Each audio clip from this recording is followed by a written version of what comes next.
Here we go. Review packet, chapter 7. Let's get started. Our first shape here, I got both pairs of opposite sides are parallel. So the most descriptive name for this one would be a parallelogram. Alright, number 2, I got 4 right angles and opposite sides are congruent. Okay, so it's not going to be a square because all 4 sides aren't congruent. So this would have to be a rectangle. Next shape, no congruent markings. I know nothing, so I'll just call this a quadrilateral, right quad.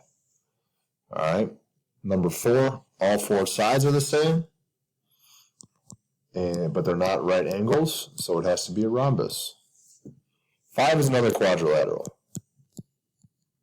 6, I have 2 pairs of sides that are congruent. These are technically disjoint sides because they connect like this. Alright, they're like consecutive almost. So this one has to be a kite. 7, I have 4 pairs of congruent sides. I have 4 right angles. So this is the super shape. This one is another rhombus, number 8. 4 congruent sides, no right angles. Okay, this one, alright, I have 1 pair of parallel sides. Now, it doesn't say anything about these 2 sides being congruent. And since that is the case, I have to call this a trapezoid and not an isosceles trapezoid. 10, rectangle. Not all 4 sides are congruent. 11, parallelogram. 12, 2 pairs of disjoint sides. It's a kite. Alright. Let's keep going. Let's talk about 13. Use properties of a rhombus yada yada yada to label a diagram and solve for the following measures. WX is 4. I'm always going to label my side. ZX is 7, so that makes each of these pieces 3.5. 3.5. WO is 2. So that makes this also 2. And angle 1 is 60. 60. Alright, so find x, y. Well, x, y is also 4 because all 4 sides of a rhombus are congruent.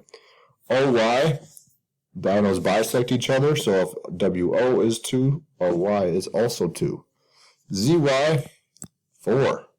WOX, this interior angle here, WOX, remember that the diagonals are actually perpendicular, so this is 90 degrees.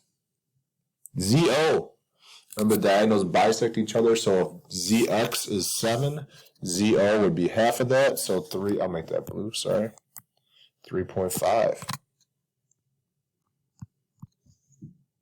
WY, well, it told us that WO was 2, which made OY 2, which makes that whole thing 4.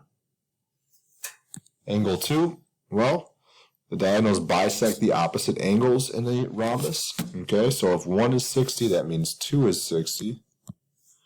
And since 2 is 60, and this angle is 90, then angle 3 has to be 30 because it must add up to 180 degrees. Now, when you're tackling a problem like this, or similar to this one, it's always helpful to have your rhombus opened in your yellow packet, the rhombus page open. We're at number 14, then I'm going to pause here. In this rhombus lake, so I'm going to draw myself a rhombus.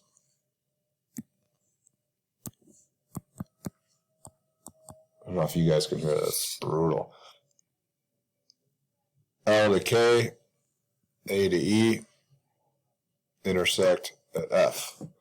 Alright, it says that LF is 20 and LK is 6x plus 4. Well, if you remember on this last page, 2 and 2, 3.5 and 3.5, the diagonals bisect each other. Since that's true, FK is also 20. So how would I set this up? Well, I would say that, 8, or excuse me, not 8, 6x plus 4 equals 40.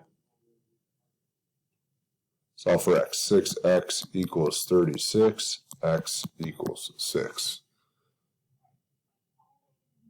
Find LA. Find x, then find the length of LA. Well, if LA is 8x plus 2, and x is 6, 8 times 6 plus 2, 8 times 6 is 48. 48 plus 2 gives me 50. All right, I'm going to pause there and pick the rest up on the next one.